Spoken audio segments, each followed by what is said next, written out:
Hello दोस्तों, हिंदी की बिंदी channel में आप सभी का स्वागत है। तो दोस्तों, आज हम बात करेंगे यूपीएचएससी असिस्टेंट प्रोफेसर को लेके। तो जैसे कि आप सभी ने तैयारी जो है अपनी शुरू कर दी है, क्योंकि जहां ये खबरें आ रही थी कि परीक्षा का जल्द ही निर्णय लिया जाएगा कि ये जो लंबित भर्ती है वो शुरू की जाएगी, उस पर निर्णय लिया गया। सबसे पहले इसमें आयोग बना, अध्यक्षों मेंबर्स की नियुक्ति हुई, फिर इसके बाद अध्यक्ष की नियुक्ति हुई और इसके बाद जाके अब 23 सितंबर को परीक्षा नियंत्रक की नियुक्ति हुई। लेकिन इन सब के बावजूद अगर भर्ती की हम बात करें, चाहे असिस्टेंट प्रोफेसर की बात कर ले, चाहे हम टीजीटी पीजीटी की भर्ती की बात कर ले, तो दोनों ही परीक्षाओं के लिए आपको काफ़ी समय से इंतज़ार करना पड़ रहा है। अभी तक ये भर्ती जो है इसकी तिथि जारी नहीं की गई है। तो यहाँ पे आप देख सकते हैं कि परीक्षा नियंत्रक की ज्वाइनिंग के बाद लंबी परीक्षाओं पर होगा निर्णय।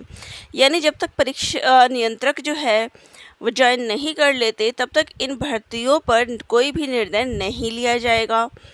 तो यहाँ पे कंप्लीट डिटेल यही है कि जो परीक्षा होता है उसमें जो परीक्षा नियंत्रक है उसकी भूमिका बहुत ही महत्वपूर्ण होती है। परीक्षा नियंत्रक के इंतज़ार में कई महत्वपूर्ण निर्णय अटके हैं।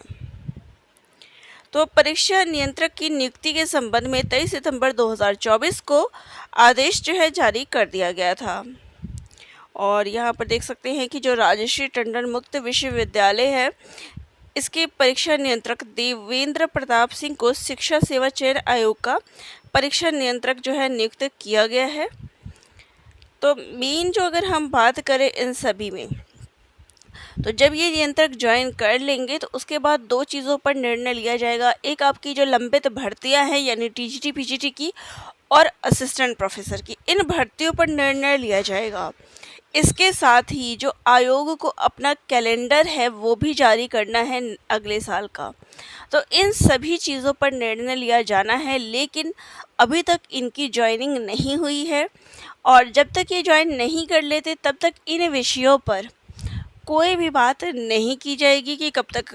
अगर बात करें 2 दिन पहले की, तो 2 दिन पहले जो है आयोग की मीटिंग हुई थी, जिसमें अध्यक्ष, सदस्य, सचिव सब थे और इन सभी परीक्षा जो लंबित परीक्षाएं हैं इन सभी पर निर्णय लिया गया कि क्या करना चाहिए, क्या नहीं करना चाहिए। लेकिन जब तक परीक्षा नियंत्रक ज्वाइन नहीं कर लेंगे तब तक फाइनल डिसीज़न कुछ भी नहीं लिया जाएगा कि कब तक इन पर जो है ज्वाइन होगा, कब क्या होगा।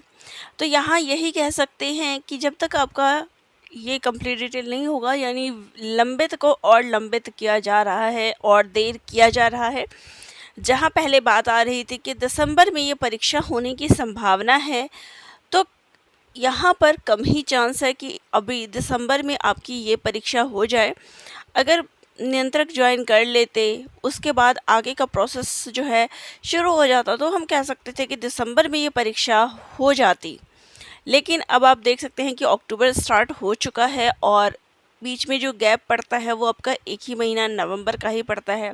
तो ऐसे में कहीं ना कहीं डाउट ज़रूर है कि दिसंबर में जिस प्रकार से हर काम डिले होता जा रहा है, लेट होता जा रहा है, तो उसमें बहुत कम चांस है कि आपकी परीक्षा ये दिसंबर में हो जाए अगले साल यानी 2025 में, लेकिन ये ज़रूर हो जाएगा।